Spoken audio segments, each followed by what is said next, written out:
लहान लेकरूच काय मोठं सुद्धा म्हणजे विद्यार्थीच नाही, जेव्हा आपण एखाद्या भीतीमध्ये असतो, संकटात असतो किंवा कधी असतो, तर आपलं मन एक रिॲक्शन देतं, प्रतिक्रिया देतं. यालाच म्हणतो आपण मानसिक संरक्षण यंत्रणा. याच्या वेगवेगळ्या पद्धती आहेत आणि त्यातलीच एक उदाहरण इथं दिलं आहे की कारकुनावर साहेब रागवले आणि कारकून हा घरी येऊन त्या घरच्यावर रागवला. म्हणजे एक प्रकारे काय की वांग्याचं तेल वड्यावर, वड्याचं तेल वांग्यावर असं म्हणतो आपण तसं. तर हे उदाहरण आहे प्रतिपूर्णाचं. कशाचं? प्रतिपूर्णाचं. की ज्यामध्ये व्यक्ती दुसऱ्याचा राग तिसऱ्यावर काढतो, बरोबर. मग तसंच बाकीची उदाहरणं बघितली तर एक प्रक्षेपण आहे.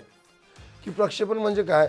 मी समोरच्याला जापतोय, रागात बोलतोय आणि म्हणतोय तोच रागात बोलतोय, प्रक्षेपण.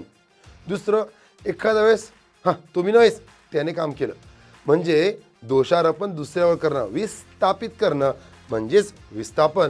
आणि आत्म ताडण शब्दच आहे आत्म, म्हणजे स्वतःलाच त्रास करून घेणं.